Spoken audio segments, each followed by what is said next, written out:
We've got some new air plants that I just unboxed in the last video. I've got a terrarium of random plants and things like that that I've been collecting over the months back over there. I've got a whole box of like wood, little chunks and things that I've picked up on nature trails and things that I've ordered and stuff like that over there. And the point is that for this build right here, for this impromptu terrarium build, we're gonna look around the plant room, we're gonna decide what we got, we're gonna put something together. I don't wanna have a plan, I wanna let it all fall out of my head, and I wanna bring you along on that journey with me. Let's fall down this rabbit hole together. Let's build an impromptu terrarium. So first and foremost, I'll put you up on the table for the more professional talk. The reason that I loved this thing, the reason that attracted me, I bought this thing on Amazon, and it was just sort of like a random thing that I stumbled across. It was this mini terrarium, aquarium-like clear glass cylinder. I bought this one, the 4-inch glass bottle, and I just thought it was a cool little vessel. I mean, is that not pretty interesting right there? So it's got a built-in light right in the top here. The coolest thing about this thing is that you can order these things for about $30. I can unscrew this. It actually I unscrewed it previously. It comes all together. But you can put this in here, right like so.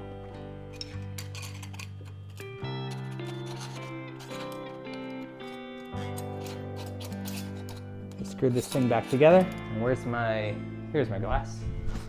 And then you can put it in here. But this product is cool because I can go out to a hobby store, and now I have an option. I know I can fit something on like a 4-inch jar or a 6-inch jar, and I can start to find like all sorts of like weird vessels and stuff. So I always love this sort of DIY thing. But again, for this video, I just decided I was gonna make it easy. I didn't want to go hunting down a jar or anything like that. And I didn't even want to come up with a plan for this terrarium. So that's what we're doing together. We're jumping into this build. I've described how cool this little light and jar thing that I found on Amazon was. I think we're ready to dive in here, look around the plant room, start picking out the materials that we're gonna be using for this project. And yeah, let's just build a pretty cool, simple, throw it together, find some crap in the plant room type of video. So we grab this. We are gonna need some terrarium tools and stuff. But before we get into all of that, we're gonna come out here, we're gonna grab some bowls. We're gonna do what I normally do without you and collect all the supplies that we're gonna build for this terrarium, but we're gonna go through that process together. We're gonna look through all the stuff, we're gonna build the plan, we're gonna come up with an idea in our head. Basically what I wanna do is at this point I wanna create some constraints. I wanna sort of, I wanna come into the plant room and I want to look at the jumble of everything that I've got to potentially use in here, and then I want to narrow it down. I want to pick some different things from that box down there, some different little wood pieces and things like that. I want to pick some different plants from the terrarium down there so we have some options to choose from. And then otherwise we're just going to we're gonna lay all that stuff out in front of us.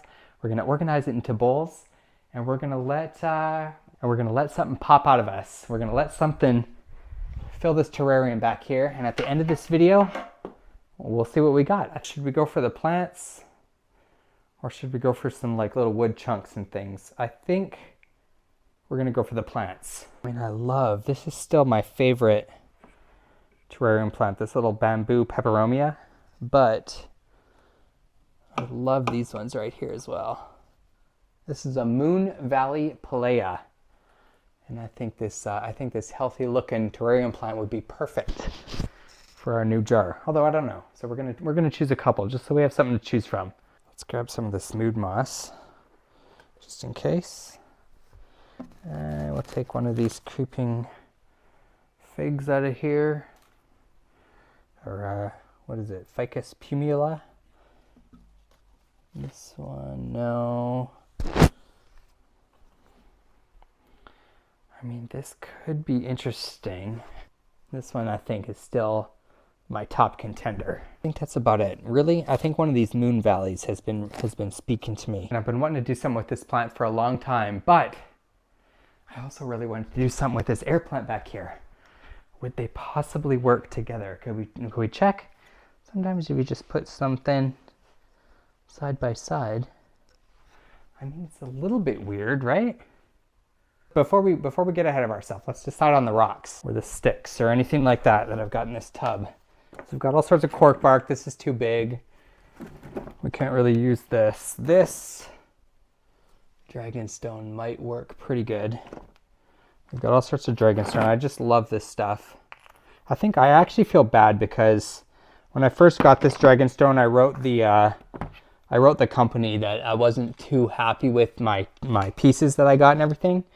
And since then, man, I've really come to appreciate this stuff, and I feel bad. I actually wrote them and apologized for saying anything. Look, we've also got this kind of cool piece of wood. I told them their dragonstone was beautiful. Oh man, this could be really neat in there too. That's all too big. Any more interesting wood? So again, basically what I'm doing right now is just building some constraints, building some materials to work with, the things that I basically am forcing myself to use when we build this terrarium. And I think that's going to be it. That's going to be our pile of little rocks and sticks and things like that. We've got a little bit of moss right there. We've got some plants that we're going to potentially use right up here. And I think this is going to be the first terrarium where we don't create like a muddy, mossy wall. So our modeling clay that's come in so handy is going to sit aside for this one. On this one, we're going to use some gravel that's in this bag right here. Just some dry sphagnum moss. I'm going to use this in between our gravel and our soil, whatever we put in here. I had to take a shot of me actually collecting some of this stuff and putting it into a little bowl just like that for you. Otherwise the video just wouldn't have been complete. We've even got one more thing to do. Should I tell you what we're going to do, and then just skip it and see you out in the project site? Or should I show you? Should I take you along on the journey for all of the stuff that we're collecting? You know what? The answer came to me while I was in the middle of that sentence. So we've done all the picking together. We've looked through the terrarium back there together. We've chosen our 3 plants up there. We've chosen all of our stick pieces out of that thing right there. Got all our supplies waiting for us. I don't think we'll need our little scissors here, but we dang near might need this little poker doodad. I'm probably not going to skip the next ingredient, even though it's really obvious and it's just in the garage, and you know, it rhymes with eat hoss. Just some good old-fashioned sphagnum peat moss is what it is. Let's get a couple, we won't need too much for this terrarium. That'll do. There's the tweezers I was looking for. Right beside my boy's little beta. He named him Luke, after Luke Skywalker and the Darth Vader helmet right there.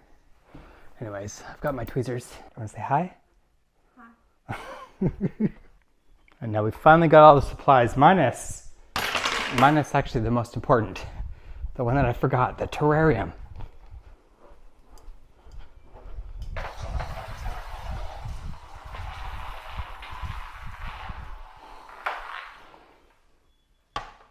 So is that all we need to build an impromptu terrarium? We've got some dry sphagnum moss, we've got some peat moss for our substrate, we've got some mood moss for the beauty, and I've kind of got an idea for this mood moss right here. But I think where we're going to start is we're going to start with the base. We're just going to dive in, we're going to jump right into this thing, and we're going to pour some gravel in the bottom of this terrarium. So I'm going to use this our drainage layer. Why am I using gravel? Just because it's going to be a little bit more decorative. Now for the next step, I basically just want to block all the peat moss or the soil that we put on top of this thing from coming down into the gravel. So I'm going to take a little bit of this dry sphagnum moss, just kind of break it up. We're going to toss it down in there. And this will kind of act as just a nice little barrier. And then our next step will be taking a little bit of this soil, just sort of dropping it down in there on top of that sphagnum moss. I'm actually kind of excited for this build because not only is it impromptu and I'm getting to share my design process with you, but I really feel like on this one I'm going to get to take advantage of all of these tools that I've got. Like this one right here, and who knows what else. You know what? By golly, we didn't even bring the dang plants out. Can I carry them all in one hand? Where's the camera pointing so high? I don't know. I'm holding it weird. It's the weirdest POV shot I ever did. Let's take another look at this right in front of the thing. We might need a little bit more soil if we use this one. We may have to chop it down a little bit, but we can probably bring it down a little bit. Oh, I don't want to cut the top off of that thing though. And I hate to interrupt this impromptu terrarium build, but my phone's ringing and I've got a lot of stuff going on today, so I might need to answer it.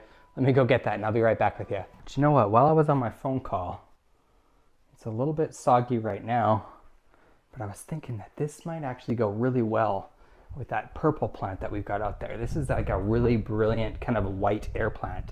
But what's speaking to me in this moment is these two guys right here. And I had originally started this thing thinking that this was going to be sort of the star of the show. But now that I'm kind of here and looking at it, even though I want to use it because its roots are all popping out of the bottom of its things, I might just repot this thing, put it back in its original spot. And I think that these beautiful purples and the whites of that air plant are just going to complement each other so well. So perfect. We've made our first decision. We're going to put this one back. The creeping fig, maybe if we need some filler or something like that. But for now, I like what I've decided. I want to go with this air plant right here. And I want to go with this plant right here. And before I continue this video, I know I just paused for a phone call and everything like that, but I don't want to continue any further until I can tell you what the name of this plant is, and I have to look it up because I don't remember it in my head.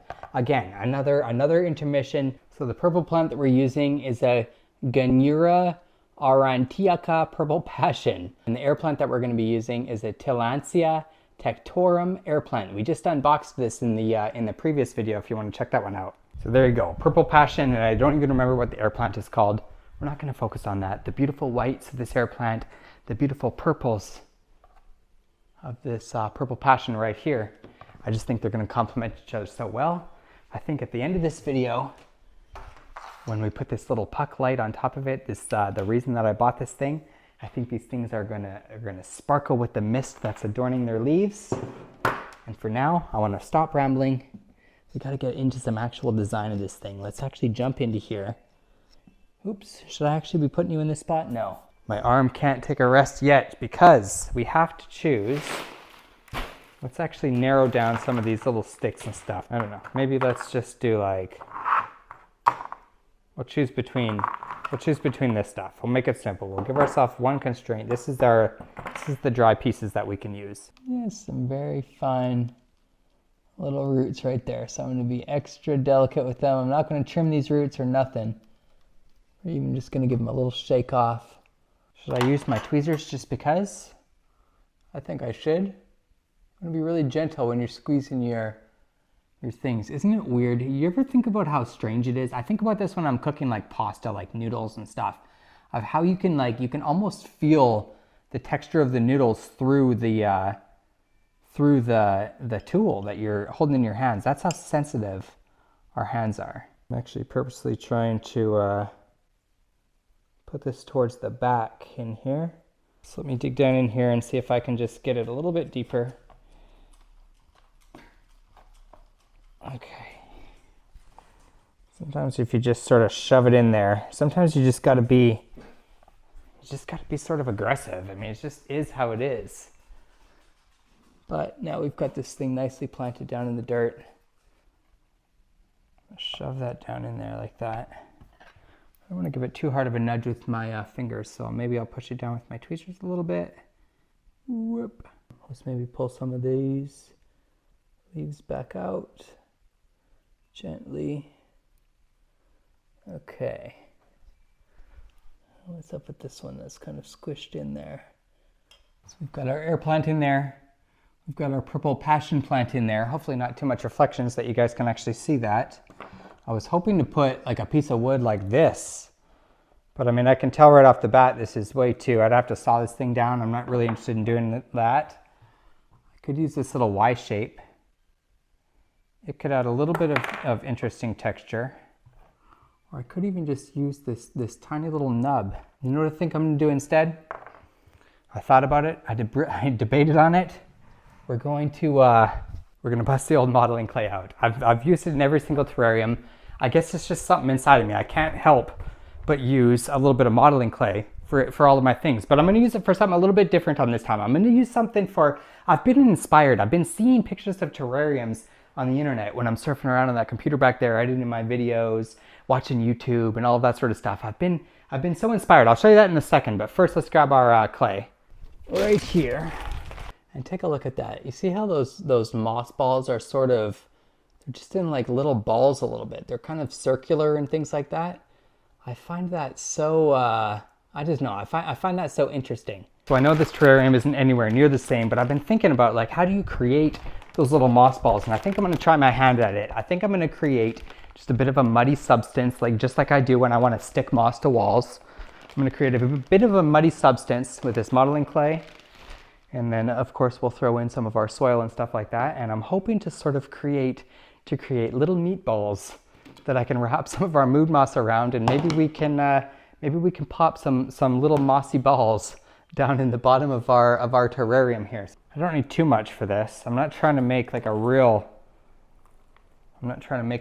sticky goo, but we just spray a little bit of water on there, get everything nice and wet.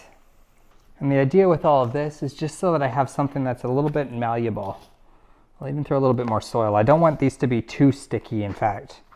I just want to create something that I'm able to mold into a ball and that I can have the moss sort of stick onto. I don't know. I've been looking at those pictures on the internet, wondering how people do it, and I'm sure there's all sorts of different ways of doing it.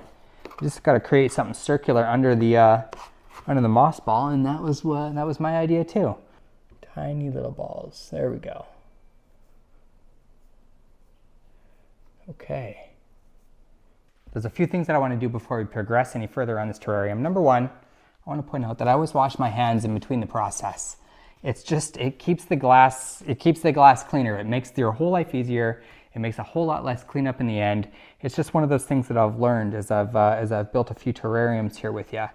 Now the second thing that I want to do is I want these little mini moss meatballs that I've created right here. I want them to look even shorter. And you know what I didn't bring with me? There was no way to know. I might need a pair of snips on this one. But that's the plan here, is to take our little mossy meatballs and to just kind of clean them up a little bit. We'll even put a plate under to keep the area clean. Yeah. And then we'll just give these guys a little trim, just to kind of clean them up. Make them look not so erratic and wild, and, you know, more like we intend them, like a little mini mossy meatball. That's kind of what I was imagining right there. Little mini mossy meatballs. I almost want to call this the mini mossy meatball terrarium, but I'm not going to get that caught up in the moment. I did want to get a little bit closer, so I could just trim this one up for you, just to give you a bit of a, you know, this is what I'm doing. It's like our human hair. You don't have to worry too much about it. I keep my hair nice and short so that every week I can go through and I can just basically butcher through it, just like I do plants. And anyways, this is what we end up with. Just a nice little mini mossy meatball. How many times have I said that in this video? Mini mossy meatballs. I'm so happy to have figured out how to make these things with you. And believe me, this was all 100% impromptu. So now we've got our 3 mini mossy meatballs. I will point out that again, I'm working in odd numbers, always 1s, 3s, 5s, never 2s, 4s, that sort of stuff. Stick with the odd numbers. You just make it a rule. You know what? Don't even make that a rule. Just make whatever you want to be a rule and follow some rules, because it's good to have some rules. It kind of keeps your style going the way it is, and it just keeps you doing what you're doing, and it just, in my opinion, it just helps you. It helps you become more creative, to have a little bit of constraints, as weird as that is. Put the bigger one back into the back, obviously. We'll shove it down in there. Where should I put the other one now that we're looking up in the top here? Should we put it more down in the front? I almost think that we should bring some of the moss. We've almost got this like little hill thing going up down in here. Maybe right in here. What do you think? Let's shove this right down in here. I want to let go. The first thing you want to make sure is let go of the actual meatball before you pull your utensil back out. You want to let go of it, so otherwise you'll just pull it back out. I know that sounds weird, but you'll know what I'm saying soon. Is there anything else you think we should add? You know what, I am going to get this little wood piece in here, but I'm going to save all that for the final shot of this video. I'm going to put this little wood piece in. I'm going to do all my finishing touches. I'm going to get my little tweezers. I'm going to go through there. I'm going to primp. I'm going to prune. I'm going to do everything that it takes to make this thing look beautiful. I'm even going to do some cleaning on the glass without you. And you know what I've also got? I've got a beautiful purple waffle plant, one of my favorite plants because of how interactive it is and how if I don't actually water it, it starts drooping down and looking really sad and almost giving me those planty little puppy dog eyes telling me to please water me. So I think what we're gonna do is we're gonna take this. We're gonna take our little aquarium project that will be something someday. We're gonna move it down here. We're gonna move that terrarium over here beside our purple waffle plant. And yeah, I gotta say that sort of goes with the impromptu theme, doesn't it? So let's move this tank down here. Terrarium in place. I think right here in this back corner is cool. Power source connected. Ta-da!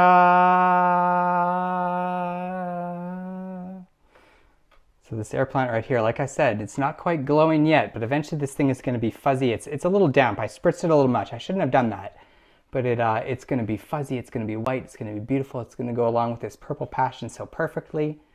I think that this light right on top of this thing just like looks so cool. I'm loving. This is the first time I've really kind of paid a little bit more attention to the layering down here. We use this nice gravel layer. Should I do it even though I immediately don't want to do it and set up the whole fog machine and all of that sort of stuff?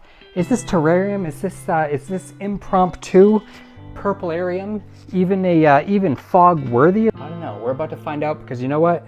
Today's not about being lazy. Today's about getting all the shots that we might need to make this video as excellent as we possibly can. And you know what? We're gonna lift that lid on a fog shot to end this video.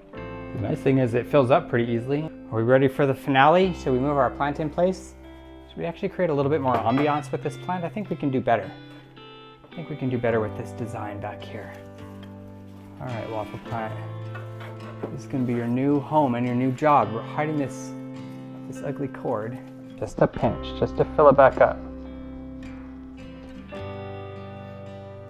Well, it wasn't as cool as I thought, but what about this? What about if we blow?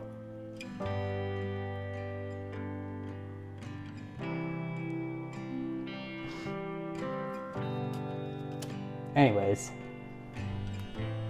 impressive fogging or not, this is the impromptu purplearium. We'll stick with the purplearium because of our purple plant back there and our beautiful air plant. I can't wait to show you this thing in the future because like I said, this is one of those projects, like all terrariums for example, like this terrarium over here, the first one we've ever bought. Do you see all of these little blooms, all these little mossy blooms just kind of growing and everything's sort of finding its little own mini universe within the universe in there? Well, guess what? That's why I love terrariums. The whole thing is gonna melt into a tiny little universe that's sitting on a jar in front of a purple waffle plant in the plant room that surrounds us. And we get to watch it. How exciting is that? What a perfect little happy accident, this purple waffle plant behind this thing too, huh? Now that's a way to end an impromptu terrarium build video.